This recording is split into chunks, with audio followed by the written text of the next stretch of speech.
Am Ende einer anstrengenden Wanderung auf einer Mehrtages-Trekking-Tour möchte man nichts lieber als endlich sein Zelt aufbauen, was zu essen und schlafen zu gehen. Aber man steht natürlich vor der Herausforderung, erstmal die passende Stelle zu finden, um sein Zelt richtig aufzubauen. Man kann sich natürlich von zu Hause schon mal gewisse generelle Regionen, Orte aussuchen, wo man das Zelt aufbauen möchte. Vor Ort muss man sich aber genau mit den Gegebenheiten und vor allem der Bodenbeschaffenheit beschäftigen. Ich empfehle immer in Schutzhutten zu schlafen, aber das klappt in der Realität nicht immer und dann ist man teilweise darauf angewiesen, wirklich wild zu zelten.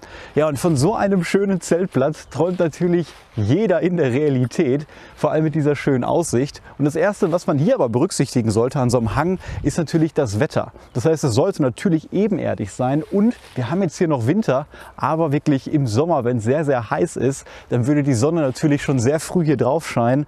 Und da muss man so ein bisschen schauen, dass man abends vielleicht sich schon mal Gedanken macht, wo geht die Sonne auf, wo hätte ich vielleicht von einem Baum Schatten, auch wenn vielleicht am früheren Abend dann noch gar kein Schatten herrscht. Und dann würde ich bei starkem Wind oder Sturm mein Zelt auf keinen Fall so exponiert hier an diesem Hang aufbauen. Deswegen solltet ihr immer schauen, ist über die Nacht Wind zu erwarten oder sogar Sturm. Der Wetterbericht zeigt dann auch häufig an, ob sich der Wind vielleicht über die Nacht verändert oder sogar dreht. Und auch ist es eine gute Idee, das Zelt natürlich dementsprechend schon beim Aufbau zu orientieren, zu schauen, woher kommt der Wind und dann wirklich die stärkste Seite des Zeltes, bei mir wäre das die Front oder die Seite zum Beispiel, in den Wind zu stellen und wirklich die steile Seite bei mir jetzt wegzudrehen, sodass das Zelt auch dementsprechend ein bisschen stärker ist. In der Realität sehen Zeltstellen entlang des Weges natürlich nicht immer so aus, sondern eher so. Und hier befinde ich mich in einem typischen deutschen Mischwald, einer Zeltstelle, ja, wie sie meistens in den europäischen Breitengraden wahrscheinlich auch für euch in der Realität aussehen wird.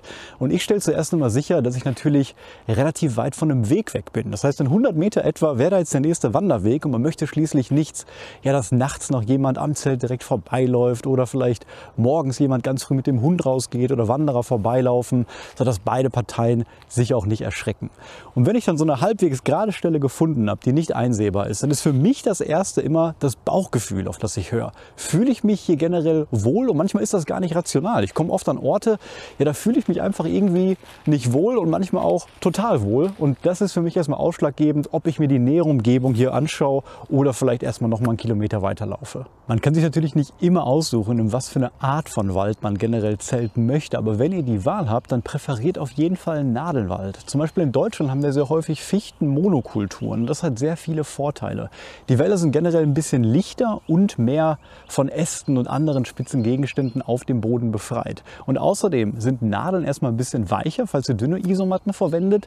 Und der Nachteil an so einem Laubwald ist, obwohl er natürlich ja relativ dick auch ist und weich ist, dass hier bis zu 7-mal mehr Zecken vorhanden sind. Denn ja, anders als im Volksglauben befinden sich viele der Zecken nicht nur auf hohen Ästen oder Grashalmen, sondern hauptsächlich im Laub, um dann eben ja mehr Feuchtigkeit zu haben. Jetzt gerade wenn es auch im Frühling wieder wärmer wird, dann ist so ab 7, 8 Grad die Zeit gekommen, wo Zecken wirklich aktiver werden. Und gerade in Wäldern wie hier zum Beispiel, da haben wir viele Buchen und auch Eichen, da braucht der Laub wirklich eine lange Zeit, bis der abgebaut ist. Und da muss man schon aufpassen. Also ich habe bis jetzt fast immer nur in Laubzecken bekommen und selten auf normalen Wiesen. Deswegen wäre da auf jeden Fall so eine schöne Fichtenmonokultur zu bevorzugen. Und dann lohnt sich auf jeden Fall der Blick mal nach oben, um mal kurz zu schauen, ob da noch größere lose Äste liegen, die vielleicht vom letzten Sturm noch nicht heruntergekommen sind. Und vor allem, wenn es sehr, sehr windig und stürmisch ist, dann würde ich auch nicht empfehlen, wirklich direkt unter größeren Bäumen oder Ästen zu zelten und vor allem dann nicht bei Fichten, denn Fichten lassen sich schneller entwurzeln, wirklich als Laubbäume.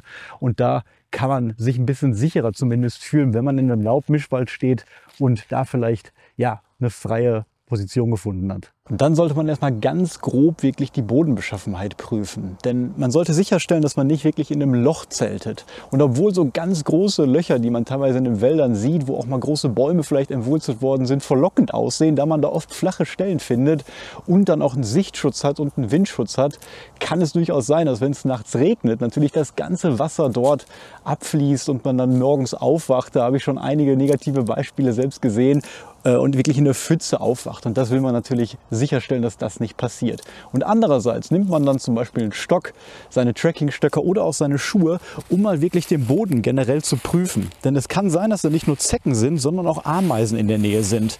Und das möchte man natürlich auch nicht, dass das ganze Zelt voller Ameisen ist. Und man kann dann schon mal hingehen und wirklich grobe, spitze Steine, Stöcke identifizieren, die man flach macht, das Laub ein bisschen wegschieben, damit man vielleicht nicht so viele Zecken auch dort hat.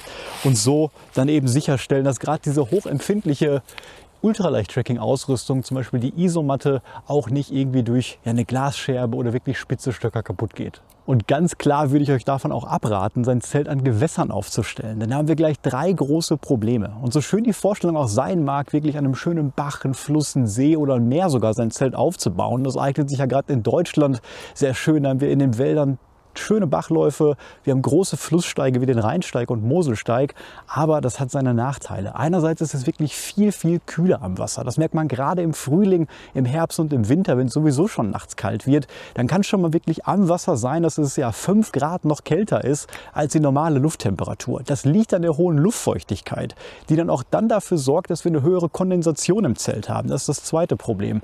Ich habe auch ein einwandiges Zelt, um Gewicht zu sparen, aber da sorgt natürlich die Luftfeuchtigkeit dann für ganz nasse Wände. Und wenn man da mit der Kleidung, mit dem Kopf, mit dem Schlafsack nachts rankommt, ist das erstens unangenehm, zweitens am nächsten Tag auch dann schwerer, wenn ich das Zelt zusammenpacke und drittens verklumpt dann teilweise meine Isolation an der Kleidung oder am Schlafsack, was vor allem bei Down-Produkten wirklich ein Nachteil ist. Und das dritte, gerade im Sommer, sind die Mücken. Und die findet man natürlich auch häufiger am Wasser, an sumpfähnlichen Gebieten. Und deswegen nehmt davon Abstand, wenn ihr nicht unbedingt mit einem Mückennetz und Mücken in eurem Topf abends essen wollt. Andere Vorsichtsmaßnahmen, die man sonst noch treffen kann, ist natürlich das Thema Lagerfeuer. Macht ihr ein Feuer, ist es klar, das ist alles brennbar. Baut es wirklich mit gebührendem Abstand von dem Feuer auf, auch wenn das Feuer schon ausgegangen ist. Es kann immer sein, dass der Wind stärker wird und irgendwie Glut oder Qualm auf das Zelt kommt. Dann kontrolliere ich auch ganz gerne mal den Boden vielleicht nach Wildtierspuren, zum Beispiel von Wildschweinen, und würde wirklich von großen Punkten, wo ich irgendwie auch vielleicht Kot der Tiere entdecke oder große Wildschweinumgrabungen, lieber da Abstand nehmen und woanders hingehen. Und auch ist ein Thema natürlich immer Mäuse und andere Nagetiere, die ans Essen wollen. Da kann man also 2 Strategien verfolgen. Einerseits ist man sich dann vielleicht wirklich sicher, dass man die übrige Nahrung ganz luftdicht eingeschlossen im Rucksack hat, mit ins Zelt nimmt. Ich schlafe dann zum Beispiel auf meinem Rucksack auch und habe damit jetzt erstmal gute Erfahrungen gemacht, dass Tiere sich dann vielleicht nicht aufgrund der Körpernähe trauen, in das Zelt reinzukommen. Das würden sie aber in jedem Fall machen, wenn es vielleicht am Fußende liegt und gerade so dünne Gewebstoffe oder Meshgewebe einfach durchbeißen, und dann hat man ordentlich Löcher im Zelt. Eine bessere Strategie ist es da vielleicht, gerade Essensreste abends oder sogar die komplette Nahrung weit weg vom Zelt zu lagern. Ich mache das mit meinen Fertignahrungsmitteln immer so, dass ich die wirklich 10 Meter weg vom Zelt lager, dann morgens wieder mitnehme. Oder man kann natürlich auch wirklich Nahrung, die man noch verwenden will, nicht zugänglich aufhängen. Zum Beispiel mit einem Seil an einem Baum. Da gibt es verschiedene Strategien für, sodass da Tiere nicht rankommen und man auch wirklich eine ruhige Nacht hat. Denn wer das schon mal erlebt hat, dass man die ganze Nacht nachts von Mäusen wach wird oder anderen Nagetieren, der wird in Zukunft auch mehr darauf achten, dass die Lebensmittel wirklich geruchssicher entweder verschlossen oder weggetan werden. Eine persönliche Präferenz sind immer Zeltplätze direkt am Waldrand, denn da ist man immer noch wenig einsehbar, hat aber einen weiten Blick. Abends ist es länger hell, man kann also länger noch draußen ohne Kopflampe wirklich sitzen und kochen, und man fühlt sich da generell auch ein bisschen wohler vielleicht im Dunkeln, wenn man nicht nur von Buschwerk und Bäumen umgeben ist. Und bei Nadelwäldern präferiere ich immer Kiefern, die bieten noch ein bisschen Schutz nach oben, sind auch immer grün und trotzdem viel freie Fläche, die auch mit Nadeln belegt ist, sodass man da eigentlich eine gemütliche Nacht hat. Ich hoffe, ich konnte euch hier ein paar gute Tipps für eure nächste Wildcamping-Übernachtung geben. Hat euch das Video gefallen, würde ich mich immer freuen, wenn ihr mich abonniert. Bis zum nächsten Mal.